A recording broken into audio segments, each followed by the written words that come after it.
Hi, I'm Patrick, and I'm joined by Nam and Keegan here, teammates of mine, just to talk about their experience in skating as multicultural individuals and Chinese, Asian, Vietnamese background, and also a Japanese background skater.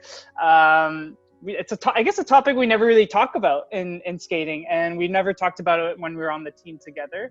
But I think it's really important to talk about, like, kind of reflect on our experiences. I'm first generation Canadian, Chinese Canadian. I think you guys are too, or at least Nam is. Keegan, I'm curious about your family, actually, your background, because I know that you have a family member that's Canadian, actually has a connection to Canada. Yeah. So my mom is, she was born in Canada, and my great-great-grandfather was the first Japanese immigrant into Canada. There in BC, there's actually a mountain named after him, Mount Nagano. Nam, like, how about you? Yeah, I know you're hence your last name, your Vietnamese background, but tell me a bit about your parents and your siblings, I guess. Yeah, so my parents had a completely different upbringing than Keegan's parents. They were both born in Vietnam, and at one point, because in Vietnam they had the Communist War over there, and so my dad escaped the country by boat, and he went to Malaysia first, and he was there at it was a camp, and then he escaped Malaysia by boat again to Canada with my half sister in his arm. And this boat was not a boat for like passengers. It was a boat for industrial stuff. I kind of learned more about it back in 2015 when Vietnamese community in Toronto reached out to me and they wanted to help me out, and that's kind of how I was informed of my dad's background, where he came from, because there was a whole bunch of other Vietnamese people around my dad's age, same generation, that did the same thing too. So yeah. It reminds me a lot about my mom's kind of stories and the stories of my uncles. My mom is the youngest out of I think a family of 7 or 8 of them. And she's told me stories about some of my uncles, my older uncles, who kind of were in their, I think, early 20s or late teens when they escaped China during the Cultural Revolution, and swimming to Hong Kong from China, from Guangzhou, swimming across the ocean to Hong Kong and just to escape. And a lot of people drown, right? A lot of unfortunate events happened, and there's some crazy stories.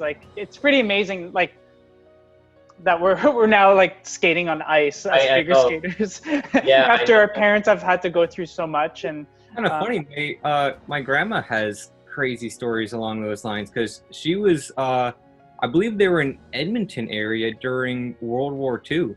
And when we went to war with Japan, Canada put a lot of the Japanese into camps. For me, and maybe you guys can relate to with your parents, my parents have taught me that no matter how far you're pushed down from a situation or from somebody else, you have to stand up and rebuild. Keegan, tell me, what was your experience growing up in skating, and how was that? Well, I actually had a very lucky childhood. I grew up in a very small town of about 3,000 people. And the kids that I grew up with, honestly, we accepted everybody very equally. And honestly, on the ice, my mom was always a part of my training, and she was always there. But she also knew when to take the back seat. Looking back at it, we were really the only people with Asian heritage in my small town. Even though in skating, there's a lot of representation in the Asian culture. I think there's a lot of Japanese skaters, a lot of Chinese skaters who are very successful, and so we kind of tend to think that we're covered. Our figure skating is multicultural because we have we're well represented by the Asian community.